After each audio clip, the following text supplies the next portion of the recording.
चलो घनाभ और घन और बेलन के बारे में थोड़ा बहुत खाली स्थान में पूछ सकता है, ठीक है, उसके बारे में थोड़ा सा चर्चा कर लेते हैं, फिर उसके बाद बेलन वाला ही स्टार्ट कर लेंगे, ठीक है। चलो, तो सबसे पहला घनाभ क्या होता है उसके बारे में देखते हैं, जिसकी घनाभ की क्वालिटी के बारे में देख लेते हैं, ठीक है। ठीक, तो घनाभ घनाभ बोलता हूँ, घन घन की क्वालिटी के बारे में देखते हैं। तो पहला क्या होता है इसमें, इसमें क्या होते हैं, सभी लंबाई चौड़ाई ऊंचाई क्या होते हैं, आपस में बराबर होते हैं। लंबाई चौड़ाई और ऊंचाई ये सब क्या होते हैं, आपस में बराबर होते हैं। यदि मैं मान लूं ये क्या है, ए है, ठीक है, तो ए सभी का होगा, सभी भुजा का मान कितना होगा, ए होगा। इतना तो आगे होगा समझ। इसका मतलब ये जो मान लो ये सपोज एक घन है ना, ये घनाभ है, तो घनाभ है तो ये वाला ये हो गया चौड़ाई, ये हो गया ऊंचाई, और ये हो गया तुम्हारा लंबाई, ठीक है। क्लियर है मैं क्या बोल रहा हूँ, समझ आ रहा है, ठीक है। देखो ये हो गया चौड़ाई, ठीक, और इसके आधार पे मैं देखूं तो ये हो गया चौड़ाई, ये हो गया आया मतलब उसकी लंबाई, ठीक है। लेकिन यहाँ पास तीन चीज, यदि ये घन है तो इसमें तीन चीज काम करता है, एक लंबाई होता है, एक चौड़ाई होता है और एक ऊंचाई होता है। क्लियर है ना। तो लंबाई चौड़ाई और ऊंचाई यदि बराबर हो तो मैं मान लेता हूँ ए है वो। यहाँ तक आया समझ। तो घन में क्या होते हैं, लंबाई चौड़ाई ऊंचाई सभी क्या होते हैं, बराबर होते हैं, ठीक है, ये मान लीजिए। आया समझ। दूसरा क्वालिटी देखते हैं इसकी। दूसरा क्वालिटी क्या होती है इसकी, विकर्ण के बारे में बात करें, डायगोनल के बारे में बात करें, तो डायगोनल कितना होता है, वर्गमूल लंबाई का स्क्वायर प्लस चौड़ाई का स्क्वायर प्लस ऊंचाई का स्क्वायर, ठीक है। ये सब क्या होते हैं, इनके डायगोनल के फार्मूला था। डायगोनल जानते हो ना, ठीक है। डायगोनल क्या होते हैं, यदि मैं ये घन है, इसके ऐसा कोई लंबाई और देखूं, सबसे मैक्सिमम लंबाई जो होते हैं उसको डायगोनल बोलते हैं। जैसे त्रिभुज में भी जो सबसे ज्यादा लंबाई का रहता है समकोण त्रिभुज में, उसको हम लोग क्या बोलते हैं, डायगोनल बोलते हैं, विकर्ण बोलते हैं, ठीक है। विकर्ण को ही डायगोनल बोलते हैं, ठीक है, इंग्लिश में। तो यदि इस बॉक्स में या इस घन वाले बॉक्स में यदि मेरे को सबसे ज्यादा लंबा छड़ रखना है तो कैसे रखूंगा, सबसे लंबा छड़ एक तो इस सिरे में टिकाऊंगा, एक सिरे को छड़ के, और इस सिरे में टिकाऊंगा, तो ये सबसे ज्यादा लंबा क्या हो सकता है, छड़ रख सकता हूँ इसमें। क्लियर है, आया समझ। तो इसको हम लोग क्या बोल देते हैं, डायगोनल। तो डायगोनल का फार्मूला कैसे निकालते हैं, लंबाई का स्क्वायर प्लस चौड़ाई का स्क्वायर प्लस ऊंचाई का स्क्वायर। आया यहाँ तक समझ, क्लियर है। दूसरा चीज देखते हैं, तीसरा चीज देखते हैं। तीसरा चीज में देखते हैं इसमें कोर कितने होते हैं, फलक कितने होते हैं, और साथ ही साथ इसमें क्या होता है, शीर्ष कितने होते हैं, है ना, बिंदु शीर्ष कितने होते हैं उसके बारे में देखेंगे। तो कोर होते हैं बेटा इसमें 12, कितने होते हैं, 12 इसमें कोर होते हैं। घन में 12 कोर होते हैं। अब कोर किसको बोलते हैं इसको भी जान लो। ये वाला कोर है, ये भी कोर है। इसको कोर मत बोलना, कॉर्नर, कई बार कंफ्यूज हो जाता है, कॉर्नर मतलब कोंटा को बोल देते हैं कोर, ऐसे नहीं। ये कोर है, ये कोर है, ये कोर है, ये कोर है। 4 कोर ऊपर में है, 4 कोर ऐसे खड़ी खड़ी है, 4 4 8 हो गया, और 4 कोर नीचे की तरफ, देख लो, समझ आए। तो कितना हो जाते हैं, 12, ठीक है। दूसरी चौथा देखें तो फलक के बारे में यदि मैं देखूं तो फलक कितने होते हैं, तो फलक किसको बोलते हैं, 1 2 3 4 5 6। आया समझ। तो फलक कितने होते हैं इसमें, 6 होते हैं। पांचवा देखें तो इसमें शीर्ष बिंदु कितने होते हैं बोलेंगे तो 1 2 3 4, वैसे नीचे में भी 4 होगा।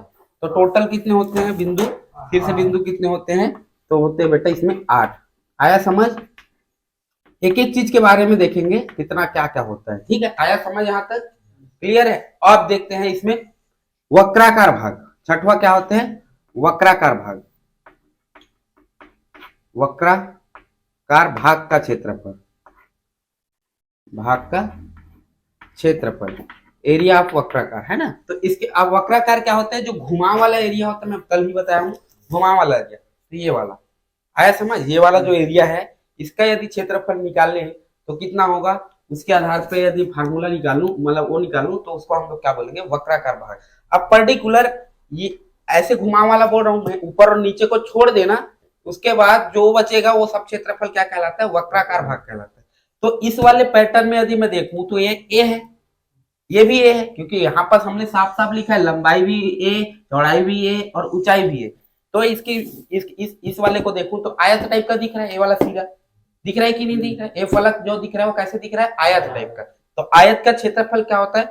लंबाई गुणित चौड़ाई। ठीक है, तो इसका क्षेत्रफल के लिए यदि मैं वो करूं तो ए स्क्वायर हो गया, क्योंकि लंबाई ए चौड़ाई भी ए, तो ए स्क्वायर हुआ कि नहीं हुआ? ये वाला का काम खत्म, पहला वाला का काम खत्म। दूसरा वाले में चलते हैं, दूसरे में भी क्या होगा? ए स्क्वायर, क्योंकि ये इसमें यहाँ भी लंबाई ए है, मतलब ऊंचाई ए है और चौड़ाई भी ए है, तो इस तरीके से बोल सकते हैं यहाँ भी कितना है? ए स्क्वायर। ठीक है, तीसरा में भी कितना आएंगे? ए स्क्वायर। ठीक है, तीसरा में भी क्या होंगे? ए स्क्वायर, चौथे में भी ए स्क्वायर, पांचवें में भी ए स्क्वायर और छठवें में भी ए स्क्वायर। क्यों? क्योंकि छह ठोक ही फलक होते हैं इसमें। ठीक है, अब छह ठोक फलक होते हैं, ये तो संपूर्ण है, अपने को क्या करना है? वक्राकार बोला है, तो वक्राकार के लिए कितने फलक होंगे? चार ही फलक होंगे। एक यहाँ पर ध्यान दे सकते हो, चार फलक होते हैं, 1 2 3 और 1 4 वक्राकार के लिए। यदि संपूर्ण बोला जाए तो ये भी आएगा, ये भी आएगा। क्लियर है यहाँ तक? तो टोटल देखा जाए वक्राकार भाग का क्षेत्रफल तो कितना आ रहा है बेटा यहाँ पर? 4a square. आया समझ? या सातवां देखते हैं संपूर्ण के लिए। तो संपूर्ण के लिए क्या हो जाएंगे?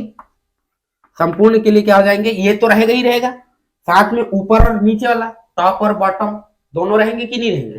तो टॉप का यदि मैं देखूं इसमें भी, तो ये भी ए है और ये भी ए है कि नहीं? तो ए का स्क्वायर ऊपर और नीचे दोनों में मिलेगा, तो यहाँ पर क्या हो जाएंगे बेटा? ये 4a स्क्वायर तो रहेगा ही रहेगा, साथ ही साथ 2a स्क्वायर और आ जाएगा। क्यों? क्योंकि ऊपर और नीचे में भी क्या है? यहाँ पर a स्क्वायर क्षेत्रफल है, तो टोटल कितना हो गया संपूर्ण के लिए? 6a square. आया समझ? ठीक है, किसी की दिक्कत है? तो सबसे पहला काम क्या है? घन।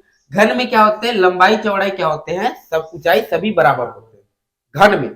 ठीक है, डायगोनल का फार्मूला क्या बनता है? लंबाई का स्क्वायर प्लस चौड़ाई का स्क्वायर प्लस ऊंचाई का स्क्वायर, सभी को वर्गमूल के अंदर रख दो, ये बन जाता है अपना डायगोनल का फार्मूला। ठीक, तीसरा देखते हैं कोर। कोर कितने होते हैं इसमें? 12। फलक कितने होते हैं? 4। और शीर्ष बिंदु कितने होते हैं? जो कोंटा कोंटा में जो बिंदु रहते हैं ना, वो कितने होते हैं? तो 8 होते हैं। क्लियर है? उसी प्रकार से वक्राकार भाग का क्षेत्रफल कितना आता है? 4a square. ठीक है, क्योंकि वक्राकार भाग क्या होता है? जो घुमाव वाला जो क्षेत्रफल है, घुमाव वाला जो हिस्सा है, उसको हम लोग वक्राकार भाग बोलते हैं। जैसे ये जो रूम है, इसमें ये वाला दीवार, ये वाला दीवार, सामने वाला दीवार और ये वाला दीवार, इनका क्षेत्रफल को यदि मैं जोड़ूं तो इसको क्या बोलूंगा? वक्राकार भाग बोलूंगा। क्लियर है? तो कितने फलक होते हैं? 4, तो 4 स्क्वायर होते हैं, 4a स्क्वायर। उसी प्रकार से संपूर्ण में देखें तो वक्राकार तो रहेगा ही रहेगा, साथ ही टॉप और बॉटम भी रहेगा, ऊपर और नीचे का भी क्षेत्रफल। तो ऊपर और नीचे का भी क्षेत्रफल में लंबाई चौड़ाई क्या दिया है? ए ही दिया है। तो इस तरीके से फार्मूला क्या बन जाएगा? 6a square. यहां तक किसी की दिक्कत है? बन जाएंगे? ठीक, तो इसको लिखना है, इंपॉर्टेंट। खाली स्थान में ये पूछ सकता है, कहीं से भी पूछ सकता है।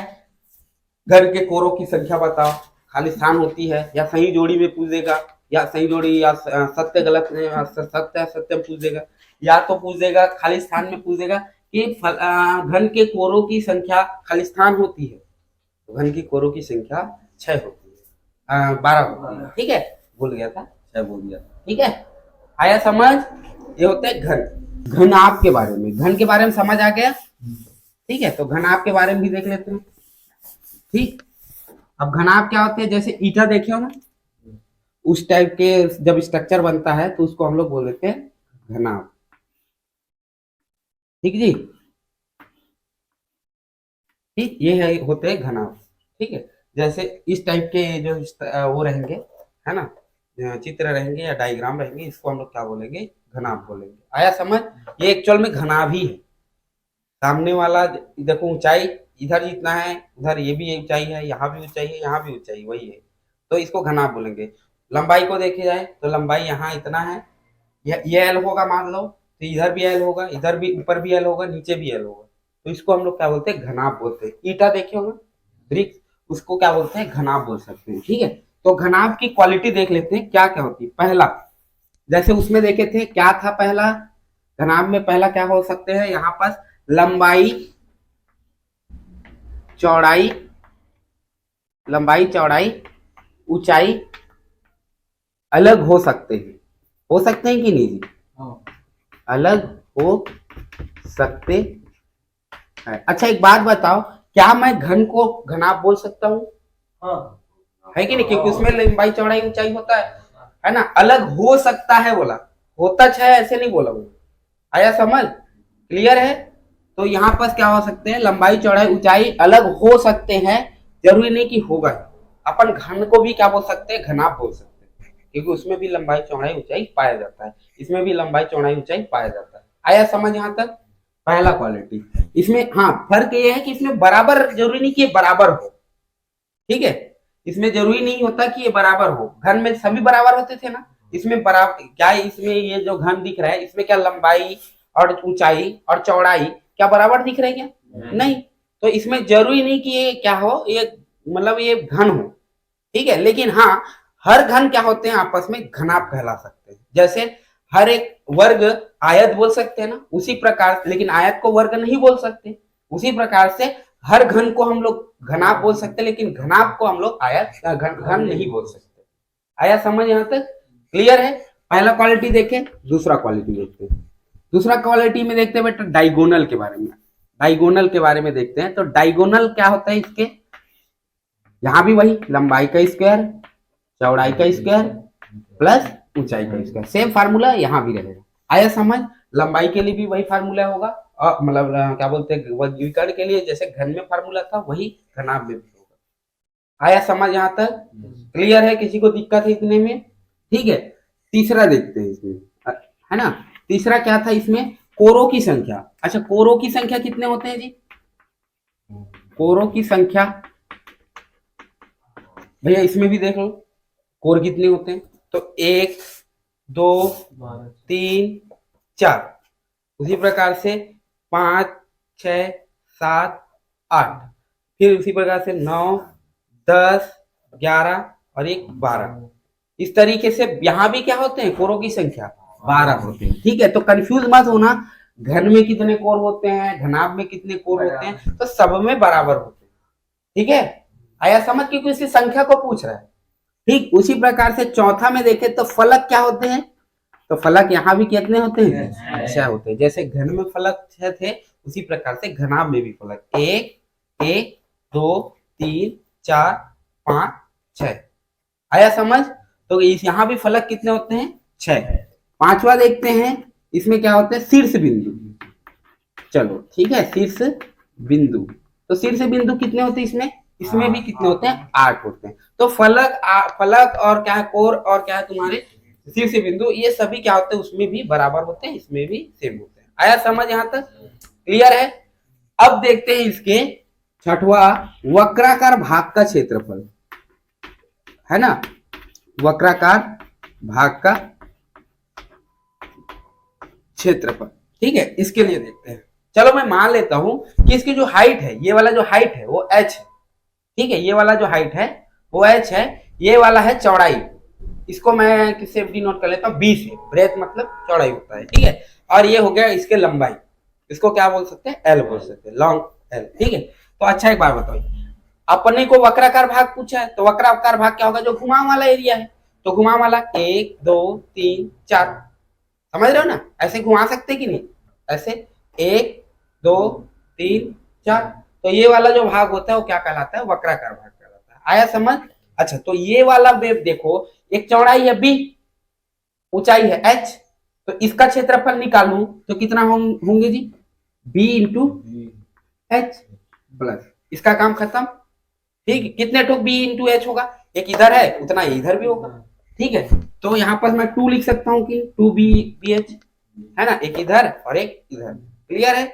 उसी प्रकार से यदि मैं इसको देखूं तो एक इधर है, कितना हो गया, l इंटू h, होगा कि नहीं होगा, तो उसी प्रकार, और कितने ठोक है, l इंटू h, ये इसको देखो आयत टाइप पे दिख रहा है ये वाला भाग, ये l इंटू h होगा कि नहीं, ये l और ये हाइट h होगा कि नहीं होगा। उसी प्रकार से पीछे भी तो वही है, ठीक है, तो कितने ठोक l इंटू h है, 2 ठोक l इंटू h। ये हो गया वक्राकार भाग का क्षेत्रफल। आपको क्वेश्चन में पूछ देता है, कभी कभी पूछ देता है कि रंग पोतवाई करना है एक रूम में, तो कितना, मतलब बोल देगा कि पर स्क्वायर फीट इतना का खर्चा आ रहा है, तो बताओ कितना खर्चा आ जाएगा। तो उसके लिए आपको टॉप और बॉटम को पेंट नहीं करते।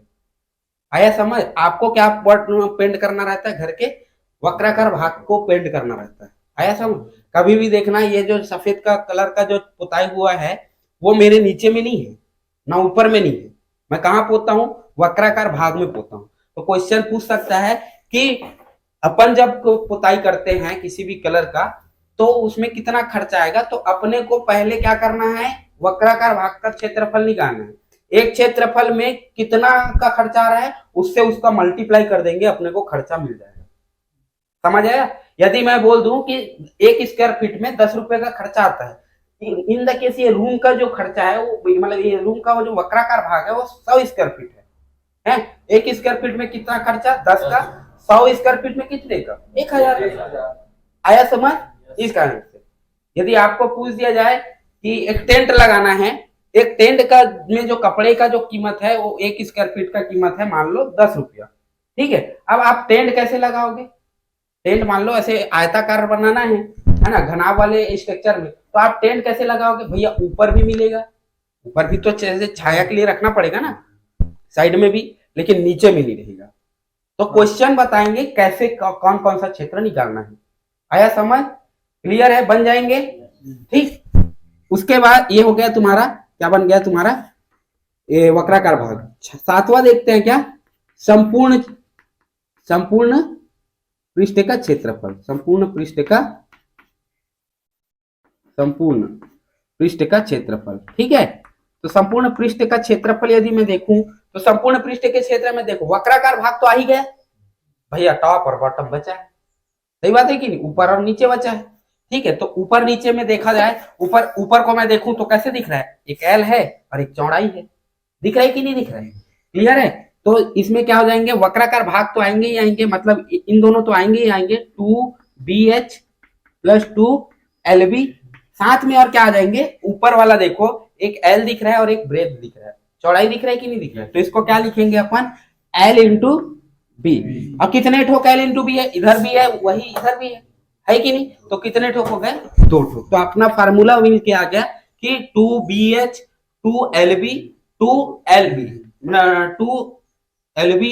यहाँ पर गड़बड़ की है क्या? रुके रहो, यहाँ पर थोड़े से ये वाला देखा थे तो B और H थे। ठीक है, B और H हो गया। ये वाला देखेंगे तो L है और H, LH हो गया यार, B कर दिया था, है कि नहीं? यहाँ पर LH ठीक तो है, ये इधर मैं B कर डाला था। ठीक है, बाकी ऊपर थी। आया समझ? तो 7 फार्मूला आपको इसमें भी ध्यान देना। कठिन नहीं है। कठिन लग रहा है कि ये फार्मूला नहीं है, आपको याद भी नहीं रहेगा तो भी आप बना सकते हो कि हाँ ऐसे ऐसे है। ठीक है, बन जाएंगे। ये हो गया तुम्हारा घनाभ का। देखो, ठीक है, एक चीज लिख सकते हो इसमें, क्वेश्चन में सत्य असत्य में पूछ सकता है, क्या घनाभ को हम घन बोल सकते हैं? सत्य है कि, या बोल सकते हैं कि घनाभ घन होता है? सत्य की असत्य? तो उसमें असत्य होगा। ठीक है, लेकिन क्वेश्चन घुमा भी सकता है, क्या घन को घनाभ बोल सकते हैं? तो बिल्कुल बोल सकते हैं। आया समझ? तो वो क्वेश्चन ठीक है। अब बचा अपना फाइनल क्वेश्चन, बेलन।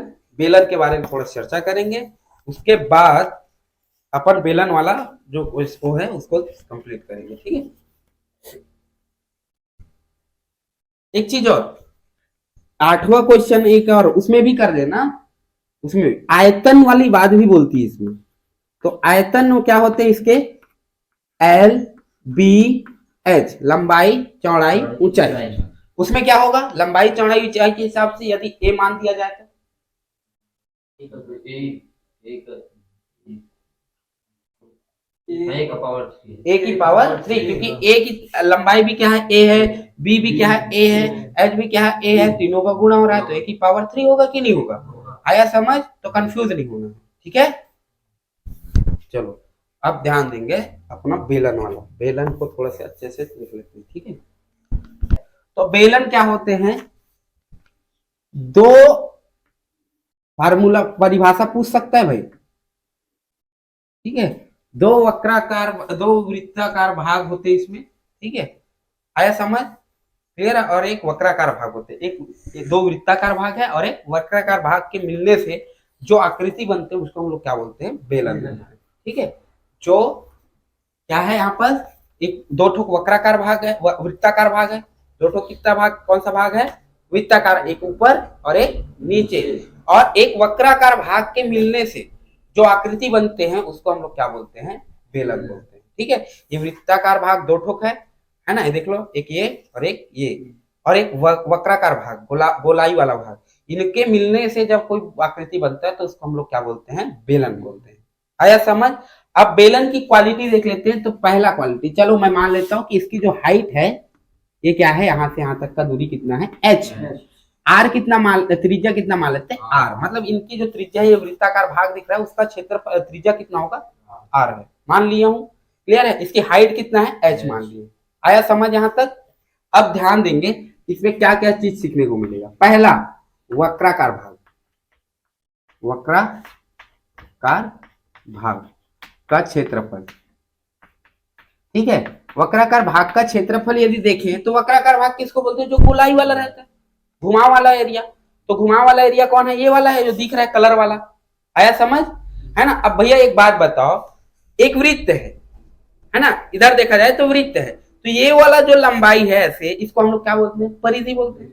यदि मैं इसको ऐसे कटिंग कर दूं बेलन को और ऐसे खोल दूं तो परिधि तो वही रहेगा ना, रहेगा कि नहीं भैया। पहले गोल था, अब सीधा कर दिए, होगा कि नहीं होगा। तो इसका मतलब ये जो वक्राकार भाग है, वक्राकार भाग कौन, ये वाला, यदि मैं इसको तोड़ूं इस बेलन को तो ऐसे दिखेगा, दिखेगा कि नहीं दिखेगा। इसमें ये वाला एरिया क्या है, परिधि है, और परिधि का फार्मूला क्या होता है, 2 पाई, है ना। और ये वाला क्या था, ये वाला जो एरिया है वो h था कि नहीं था। ठीक है, तो अपन यदि वक्राकार भाग का क्षेत्रफल देखें तो यहाँ पास क्या हो जाएंगे, 2 पाई। इसको यदि खोलें तो ऐसे दिखेगा, दिखेगा कि नहीं दिखेगा। ये हो जाएगा 2 पाई r, और ये हो जाएगा इसकी h, है ना। तो क्या हो जाएंगे, 2 पाई r इंटू h, फार्मूला आ जाएगा 2 पाई r h। होगा कि नहीं होगा जी। तो ये समझ आया वक्राकार भाग का क्षेत्रफल कैसे निकालना है। ठीक है, भूल जाओगे तो ये दिमाग में याद रखना। क्लियर है। अब दूसरा चीज देखते हैं, दूसरा चीज में ध्यान देंगे इसके, कि संपूर्ण पृष्ठ का क्षेत्रफल। क्या देखेंगे, संपूर्ण पृष्ठ का क्षेत्रफल। अब इसका क्षेत्रफल यदि मैं देखूं, एरिया ऑफ पूरे, है ना, टोटल एरिया ऑफ, ठीक है, सरफेस। तो इसके लिए क्या देखेंगे, अब संपूर्ण देखो, वक्राकार भाग में घुमाव वाला रहता है, संपूर्ण में क्या होता है, घुमाव वाला भी रहता है, वक्राकार भाग भी रहता है, और साथ में ऊपर और नीचे भी रहता है। जैसे अपन घन में किए थे ना, घनाभ में किए थे, वही वाला केस यहाँ भी होगा। तो भैया एक बार बताओ, ये जो ऊपर और नीचे वाला एरिया दिख रहा है वो वृत्त टाइप का दिख रहा है, इसका तो निकाल लिया 2 पाई r h।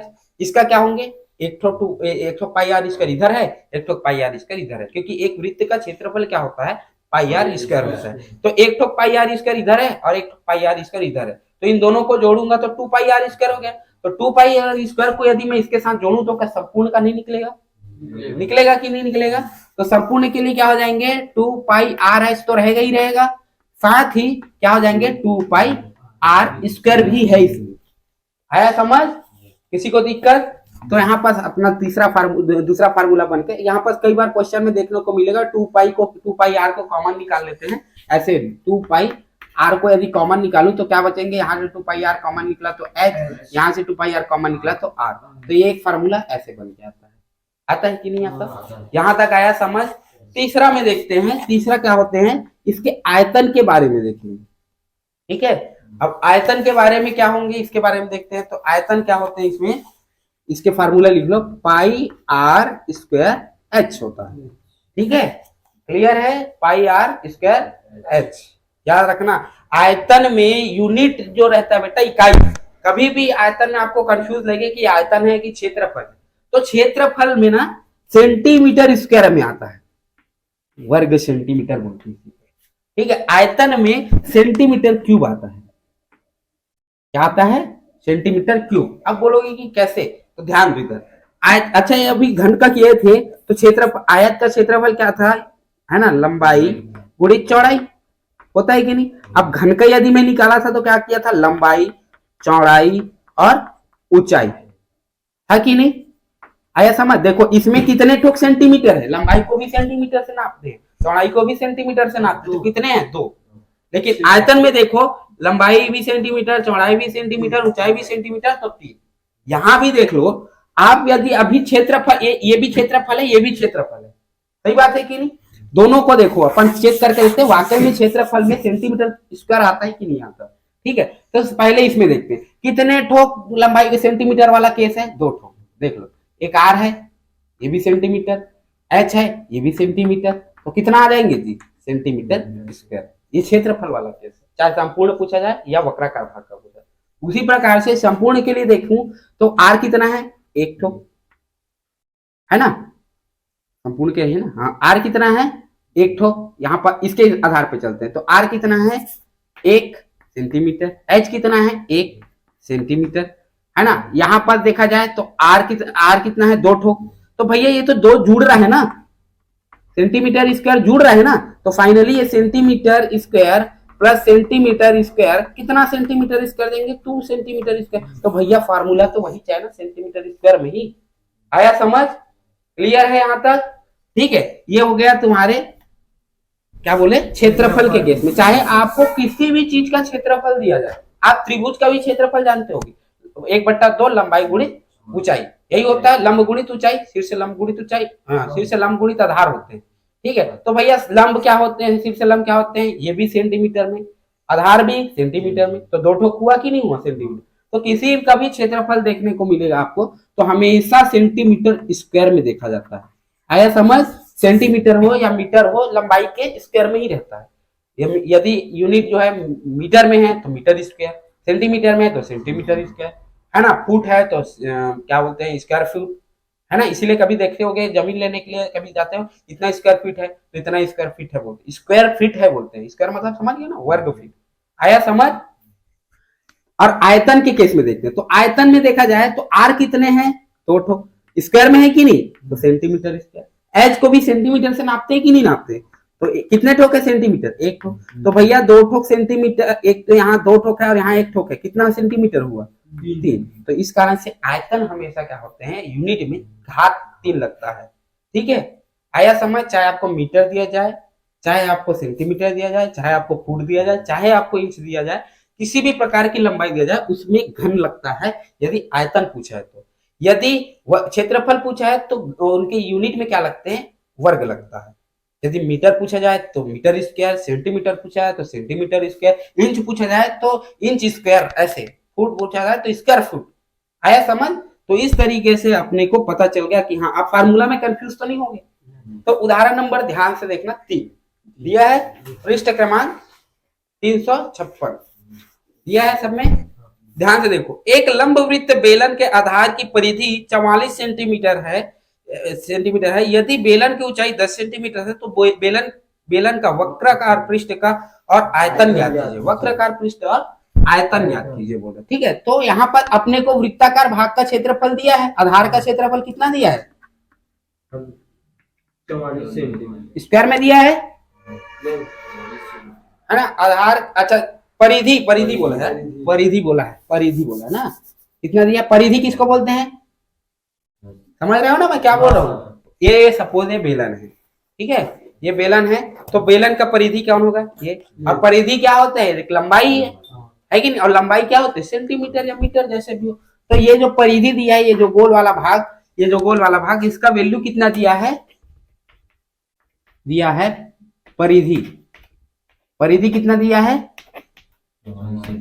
ना, 44 सेंटीमीटर। यहां लिख लेना बेलन का परिधि 44 सेंटीमीटर। अच्छा, ये जो बेलन है, ये इसका परिधि कितना दिया है, 44 सेंटीमीटर। इसकी हाइट कितना दिया है, ऊंचाई दिया है 10 सेंटीमीटर, ऊंचाई दिया है बेटा 10 सेंटीमीटर।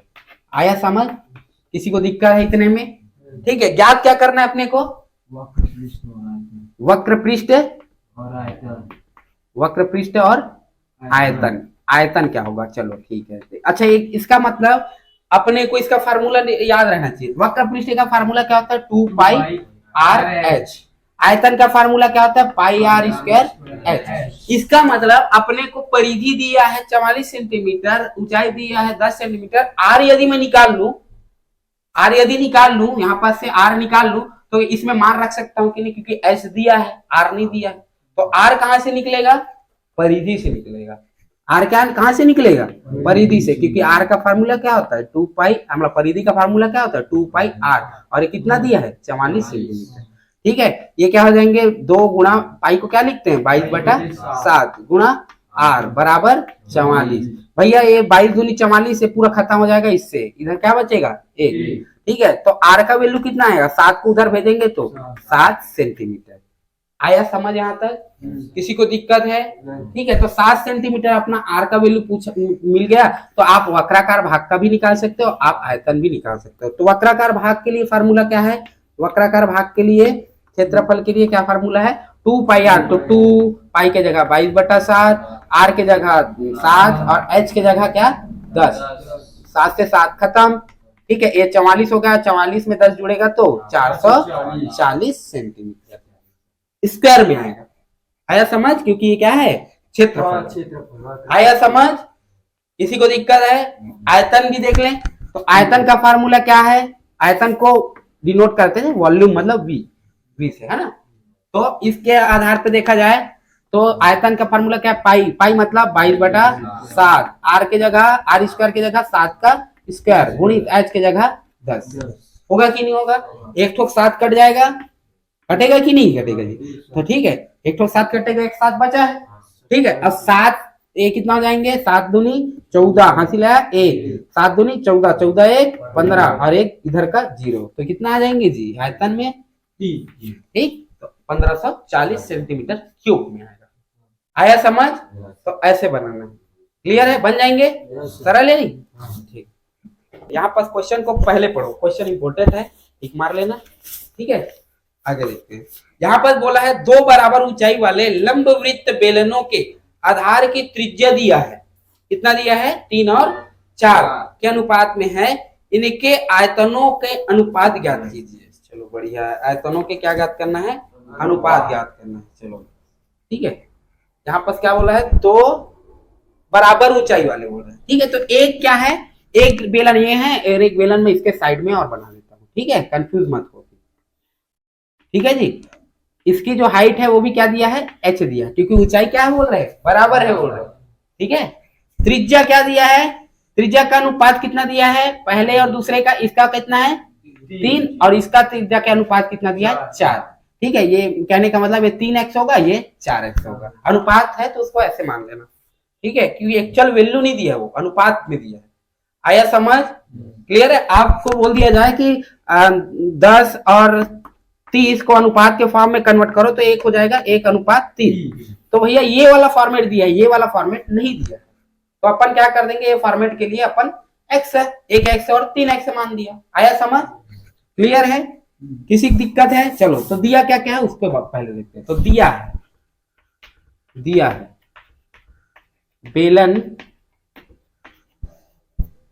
बेलन का एक त्रिज्या का अनुपात कितना दिया है, त्रिज्या का अनुपात कितना दिया, 3:4। तो यहां पास लिख लेना, माना पहली बेलन की त्रिज्या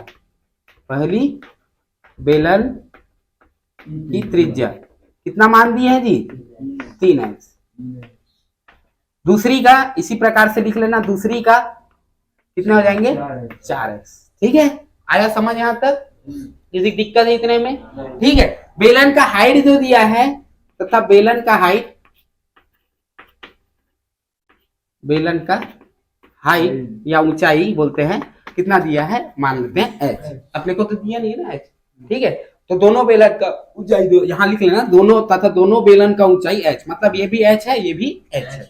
आया समझ? चलो, क्या पूछा है अपने को, ज्ञात क्या करना है, ज्ञात करना है, क्या करना है जी, दोनों बेलनों के आयतन का अनुपात। पहली बेलन का आयतन यही होगा, अनुपात आय लिखा हूं, आयतन है, समझ है ना, और दूसरी बेलन का अनुपात। आया समझ? बेलन का आयतन का अनुपात, ठीक है, आयतन। आया समझ? चलो, पहली बेलन के लिए यदि मैं फार्मूला निकालूं तो पहली बेलन के लिए फार्मूला क्या बनेंगे हमारा, आयतन के लिए बोल रहा है तो पहली बेलन के लिए क्या होंगे, पाई r स्क्वायर h, ये r1 मैं मान लेता हूं, ये h1 है ना, अनुपात क्या हो जाएंगे, पाई r स्क्वायर h, ये 2 ये 2, ठीक है। अच्छा ठीक, पाई के जगह पाई, r1 के जगह क्या दिया अपने को 3x, ठीक है नहीं। h की जगह क्या दिया है, h, क्योंकि h तो दोनों में बराबर है बोल रहे हैं, तो पाई की जगह पाई, r2 की जगह क्या दिया है 4x गुणा h की जगह h2 की जगह h, क्योंकि h तो दोनों में समान है बोल रहे हैं। आया समझ यहाँ तक। चलो आप अनुपात कैसे निकालते हैं, जो सेम सेम वैल्यू दिख रहा है उसको कट कर दो, ठीक है। पाई यहाँ भी है, पाई यहाँ भी है, खत्म। x यहाँ भी है, x यहाँ भी है, खत्म। h यहाँ भी है, h यहाँ भी है, खत्म। तो इस तरीके से, अच्छा स्क्वायर में बोला है, ये पाई आर स्क्वायर में बोला है ना, स्क्वायर, ये स्क्वायर, तो ये एक्स स्क्वायर बन जाएगा, ये भी खत्म। ये क्या हो जाएंगे, 3 का स्क्वायर 9, 4 का स्क्वायर 16, तो अनुपात कितना आएंगे बेटा, 9:16 आएंगे। आया समझ, बन जाएंगे पक्का, ठीक है नहीं। चलो तो ये आया अपना 9:16। क्लियर है, किसी को दिक्कत है क्या, बन जाए नहीं है, ठीक, मिटा दे। अब दूसरा कि ऐसा को विज्ञान प्रोजेक्ट में के अंतर्गत बेलनाकार बहुरूप दर्शक है ना का वक्राकार पृष्ठ बनाने के लिए कितने क्षेत्रफल के चार्ट पेपर की आवश्यकता होगी यदि उसकी त्रिज्या 2.1 सेंटीमीटर और लंबाई 20 सेंटीमीटर, ठीक है। मतलब अपने को क्या बोल रहे हैं यहाँ पर, यदि मैं ऐसे एक बेलन बनाना है मेरे को, वो ऐसा को छोड़ मैं ही बना रहा हूँ बेलन, है ना, सपोज। तो ये बेलन है, इनकी जो त्रिज्या दिया है कितना 2.1 सेंटीमीटर, और क्या दिया है लंबाई, ऊंचाई जो दिया है, लंबाई या ऊंचाई बात एक ही है। अब ये बेलन है तो ऐसे रख दिया तो लंबाई हो गया, ऐसे रख दिया तो ऊंचाई हो गया, यही तो है ना। आया समझ, तो ऊंचाई बोलो या लंबाई बोलो, बेलन की बात हो रही है, ठीक है। इसकी लंबाई कितना दिया है 20 सेंटीमीटर दिया है। आया समझ यहाँ तक। तो मेरे को क्या ज्ञात करना है, इनमें कितने लंबाई का पृष्ठ का क्षेत्र वक्राकार क्षेत्रफल लगेगा बोल रहे, तो वक्राकार क्षेत्रफल लगेगा मतलब ये इसी के बारे में पूछ रहे हैं इनडायरेक्टली। आया समझ, क्लियर है, तो ध्यान से समझ लेंगे, ठीक है। यही पूछ रहा है कि कितने क्षेत्रफल के चार्ट पेपर वक्राकार पृष्ठ बनाने के लिए, वक्राकार पृष्ठ बनाने के लिए कितने लंबाई का या कितने क्षेत्रफल का चार्ट पेपर लगेगा। क्लियर है, देख लो ऐसे, ठीक। ये वाला भाग के बारे में पूछ रहा है, ये वाला कितना पेपर लगेगा, तो इनडायरेक्टली वो वक्राकार क्षेत्रफल के बारे में पूछ रहा है कि नहीं। आया समझ, तो यहां पर ध्यान देना, दिया है क्या दिया है जी, बेलन का ऊंचाई कितना दिया है 20 सेंटीमीटर, त्रिज्या कितना दिया है, त्रिज्या दिया है 2.1 सेंटीमीटर, यही दिया है, ठीक है। अपने क्या याद करना है, वक्राकार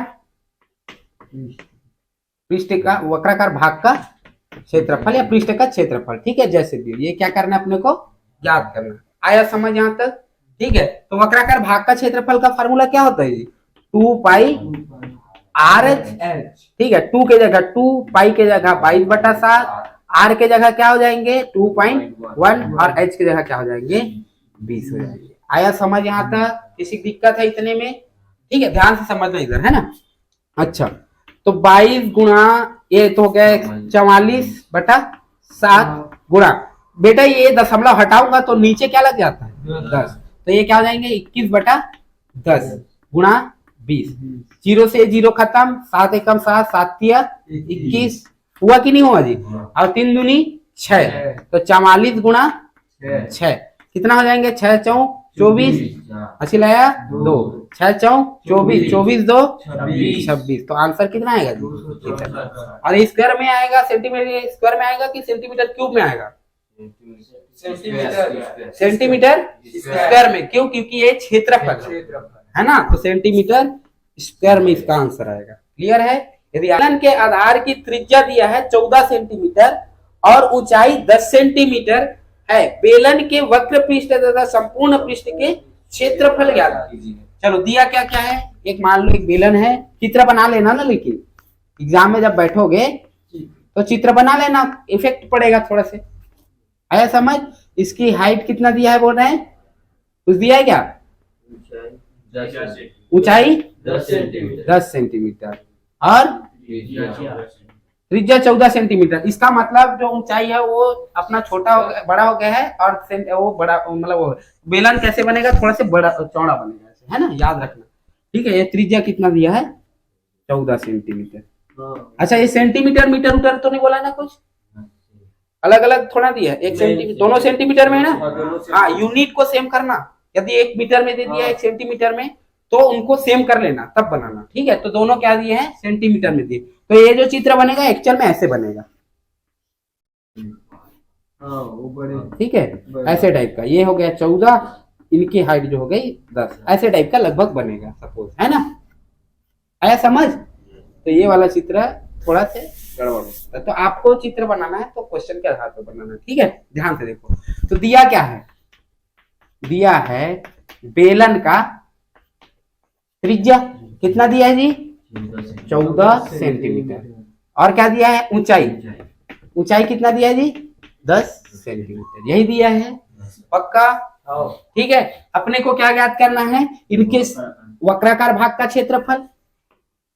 ठीक है, तो वक्राकार भाग का क्षेत्रफल क्या होते हैं जी, वक्राकार भाग का क्षेत्रफल 2πr/h। अच्छा, 2 के जगह 2, पाई के जगह 22/7, r के जगह 14 और h के जगह 10, 7 एकम 7, 7 दूनी 14। आया समझ यहाँ तक, क्लियर है। ये हो गया कितना, 44 गुणा 44 को और कर देते हैं, 44 को 2 के साथ, तो 88 गुणा 10 कितना हो जाएंगे जी, 880 सेंटीमीटर स्क्वायर। आया समझ, क्षेत्रफल है। ठीक है, ये कौन सा वाला भाग था, वक्राकार भाग, मतलब ये वाला भाग जो पेंट दिख रहा है ना, वो वाला भाग। अब अपने को क्या ज्ञात करना है, संपूर्ण भी, मतलब ये तो रहेगा ही रहेगा, साथ में ये भी रहेगा और ये भी रहेगा। आया समझ, क्लियर है। तो इसके लिए फार्मूला क्या बनेंगे, संपूर्ण के लिए, संपूर्ण के लिए क्या हो जाएंगे, 2πr/h तो है ही, 2πr/h तो है ही, साथ में ये भी है कि नहीं है, कितने ठोक है ये, 2 ठोक, तो 2πr²। अच्छा एक बात बताओ, क्या मैं इसका वैल्यू नहीं निकाला हूं अभी, 880 लाया हूं कि नहीं लाया हूं, तो इसके जगह डायरेक्ट क्या लिख सकते हैं, 880 प्लस 2 के जगह 2, पाई के जगह 22/7 और r के जगह क्या हो जाएंगे, 14 का स्क्वायर। होगा कि नहीं होगा जी। आया समझ यहाँ तक, किसी दिक्कत इतने में। चलो, तो 880 प्लस ये हो जाएंगे कितना, 7 एकम 7, 7 दूनी 14, मतलब ये ऐसा रहेगा। इसको और थोड़ा सा तोड़ लेते हैं, चलो अभी नहीं करते, थोड़ा कंफ्यूज हो जाओगे। तो 14 इसको ऐसे लिख सकता हूँ कि नहीं, 44/7 गुणा 14 गुणित 14, 7 एकम 7, 7 दूनी 14। होगा कि नहीं होगा जी। आया समझ यहाँ तक, पक्का। चलो अब ध्यान दो इधर, 880 प्लस 44 गुणा 14 दूनी 28, होगा कि नहीं होगा। आया समझ, पक्का। अच्छा, अब इसका 44 का पहाड़ा भी नहीं आता, 28 का पहाड़ा भी नहीं आता, क्या करेंगे, ये जो 44 दिख रहा है इसको 11 गुणित 4 कर सकता हूँ कि नहीं, और 4 का इधर गुणा कर दो, 4 का गुणा करूंगा तो 4 का गुणा करना तो आता ही होगा ना, तो इसको मैं ऐसे तोड़ सकता हूँ कि नहीं, बताना ना। ये 880 प्लस 11 गुणा 4 गुणा 28 होगा कि नहीं होगा, यहाँ यही तोड़ सकता हूँ। ठीक है, तो 880 प्लस 11 गुणा 400, 4 का 28 के साथ करूंगा तो कितना हो जाएंगे जी, 112, है ना। देखो 28 का 2 गुना कितना होता है, 56, और 56 का फिर 2 गुना करोगे 112, होगा कि नहीं होगा। क्लियर करके देख सकते हो, कोई दिक्कत नहीं। देख लो, 4 दूनी 4, 4 8 32, 32 का 2 हाथी लाया 3, 4 दूनी 8, 8 3 112, आया कि नहीं आया। क्लियर है। तो भैया 112 का गुणा होगा 11 के साथ, तो अपन तो सीखे हैं 11 के साथ गुणा करना। 880 प्लस 11 के साथ गुणा करना है, तो सामने शुरू और लास्ट वाले को दूर में रखो ऐसे। अब इसको जोड़ते जाओ, 2 और 1 3, 1 और 1 2, कितना आएगा जी, 1232 आएगा कि नहीं आएगा, करके देख सकते हो आप। ठीक है, तो 1232 और 880 कितना हो जाएंगे टोटल, दोनों को जोड़ेंगे ना, ये तो 880, इनका गुणा कितना हुआ 1232, हुआ कि नहीं हुआ। दोनों को जोड़ते हैं, कितना हो जाएगा यहाँ से, ये हो जाएगा 2, 8 और 3 11 का 1 हासिल आया, ये 9 बन गया, 9 और 2 11 हासिल आया 1, कितना हो जाएंगे 2112 सेंटीमीटर स्क्वायर। आया समझ, बन जाएंगे। ठीक, बन जाए नहीं, चलो बढ़िया।